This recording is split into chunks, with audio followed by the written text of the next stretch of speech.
Good morning everyone. मैं रेखा भारती आप सभी का आप अपने channel love you TV classes में हार्दिक स्वागत है। बच्चों, आज हम लोग कक्षा 5 की हिंदी में लेसन 11 मैं और हॉकी पढ़ना सीखेंगे। मैं और हॉकी। तो आइए बच्चों, बिना देरी के इस पाठ को सीखते हैं। हॉकी हमारे देश का राष्ट्रीय खेल है। इस खेल की ओलंपिक प्रतियोगिताओं में भारत प्रायः विजयी होता आया है। अंतर्राष्ट्रीय प्रतिष्ठा प्राप्त हॉकी खिलाड़ी कुंवर दिग्विजय सिंह बाबू ने हेलसिंकी फिनलैंड में हुए हॉकी मैच का संस्मरणात्मक परिचय दिया है। बहुत से लोगों का ऐसा विचार है कि खेल कूद में समय नष्ट होता है और स्वास्थ्य के लिए व्यायाम कर लिया जाए यही काफ़ी है, पर यह ठीक नहीं। खेल कूद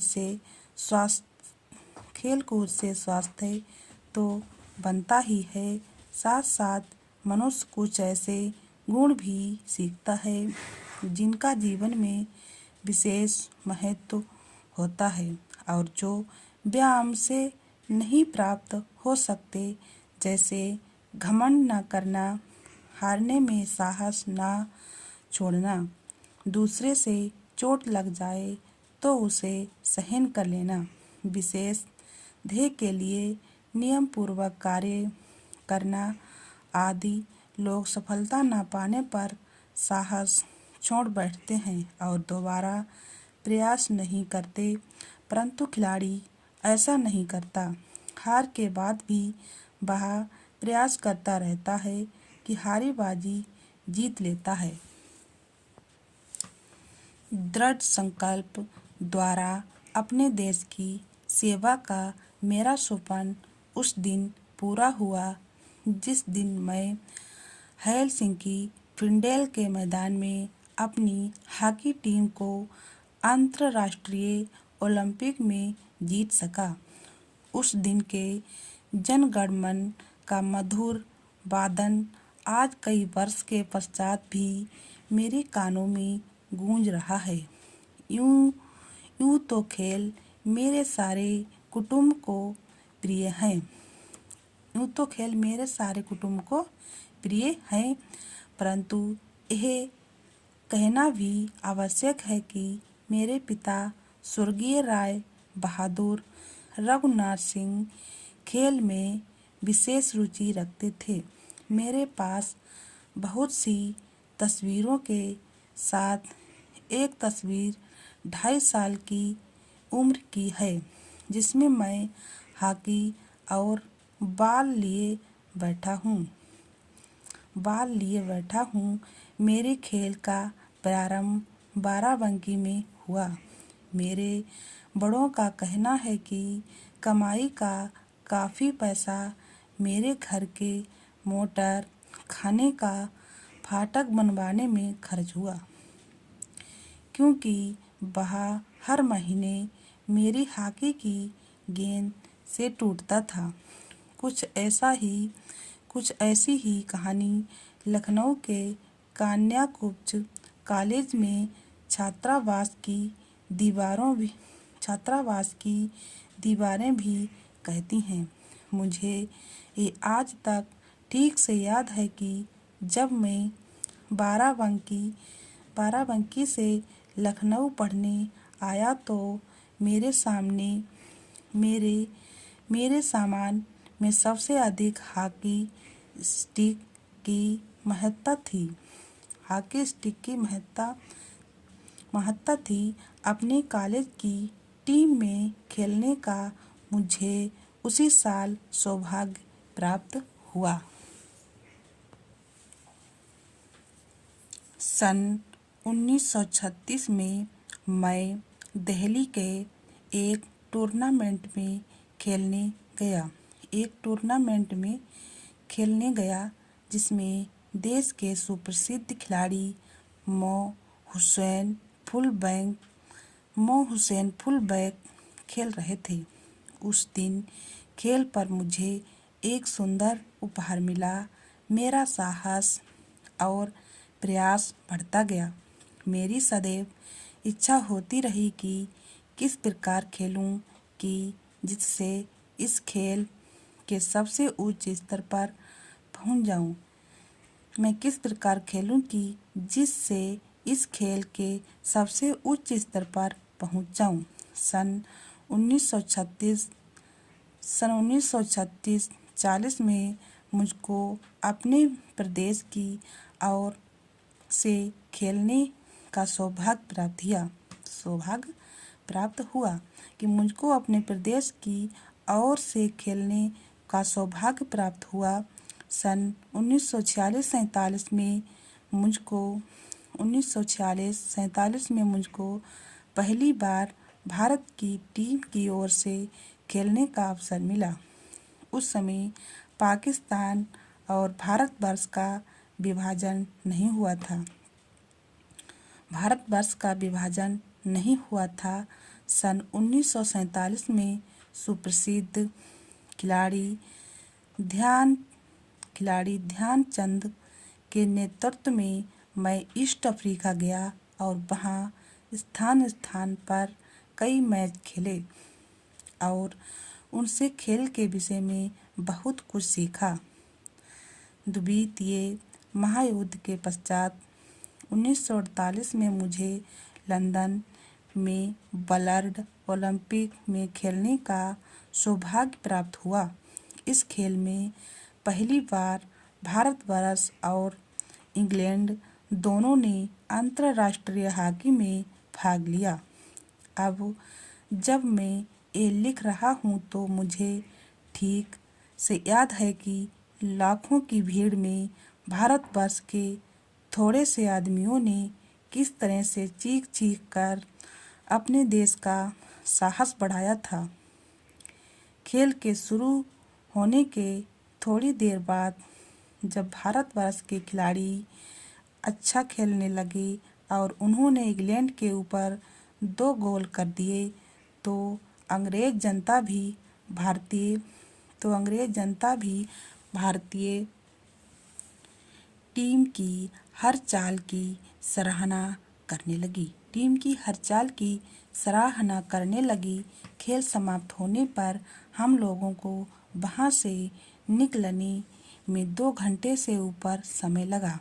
इतनी देर में वे लोग भारतीय टीम की प्रशंसा करते रहे और किसी ने हस्ताक्षर मांगे, किसी ने खाने पर तो किसी ने चाय पर आमंत्रित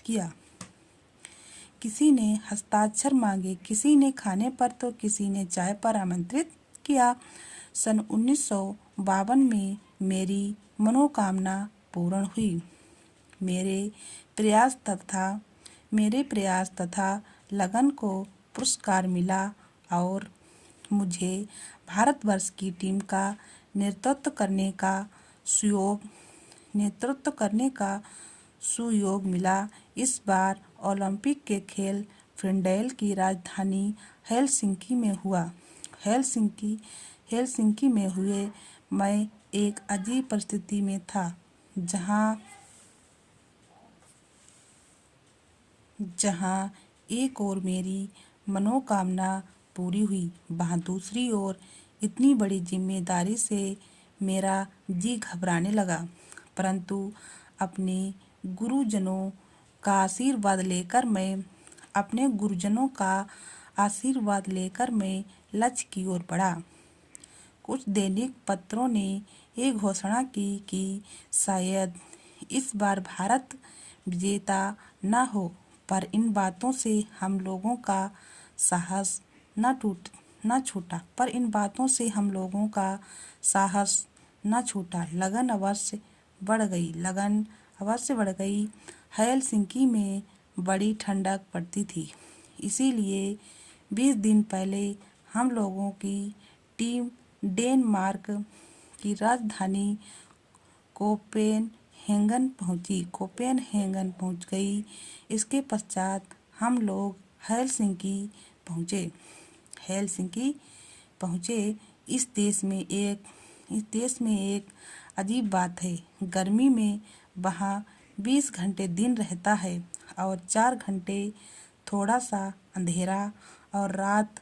इसके ठीक विपरीत यहाँ जाड़े में लंबी रातें और छोटे दिन होते हैं। हम लोगों को परिस्थितियों के अनुसार अपने को ढालने में कुछ समय लगा। सेमीफाइनल में भारत का सामना ब्रिटेन से हुआ। ब्रिटेन के एक गोल के विरुद्ध भारत ने 3 गोल किए और वह विजयी घोषित हुआ। मुझे आज तक याद है कि सेमीफाइनल के बाद जो 2 दिन अवकाश मुझे मिला वह किस तरह कटा, परंतु साहस और धैर्य ने साथ नहीं छोड़ा। फाइनल मैच में हमारी टीम का मुकाबला नीदरलैंड की टीम से हुआ। यद्यपि पहले से ही किसी के मन में संदेह नहीं रह गया था कि विजय श्री भारत को मिलेगी, तथापि नीदरलैंड की टीम ने प्रशंसनीय कौशल का प्रदर्शन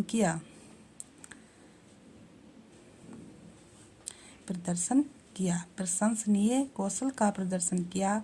खेल आरंभ होने के 15 मिनट तक दोनों टीमें बराबर रहीं। इसके बाद हमारी टीम ने गोल करना शुरू किया और 15 मिनट के अंतराल पर उस पर 4 गोल किए। हाफ टाइम के बाद नीदरलैंड की टीम ने और भी चौकस खेल दिखाया और उसने 1 गोल भी किया, लेकिन इसके विरुद्ध हमारी टीम ने और 2 गोल किए। इस तरह हमने नीदरलैंड के 1 गोल के विरुद्ध उसे 6 गोल से हराया। प्रेक्षकों का कहना था कि हमारी विजय का सबसे बड़ा कारण गेंद पर हमारा नियंत्रण था। हमारे खिलाड़ी गेंद को बस में करके उसे केवल ड्रिबल करते या पास देने में ही दक्ष नहीं थे, बल्कि दूसरों से प्राप्त गेंद को भी वे बड़ी शीघ्रता और कुशलता से अपने नियंत्रण में कर लेते थे। इनमें यह भी कौशल था कि बहुत संकुचित स्थान में गेंद के साथ पैंतरेबाजी दिखा सकते थे। तीसरे हमारी टीम का हर खिलाड़ी अपने स्थान के महत्व को समझता था और उसे प्रतिरक्षा और आक्रमण के मौके की पूरी पहचान थी। जनगण मन हमेशा प्रिय होता है, पर उस दिन की बात और ही थी। आखिरकार वह दिन आया जब मैं विक्ट्री स्टेज पर खड़ा हुआ। जब मैं विक्ट्री स्टेज पर खड़ा हुआ, मैंने अपने भाग्य को सराहा कि हॉकी में विश्व विजयी होने के भारत के गौरव की मैं रक्षा कर सका।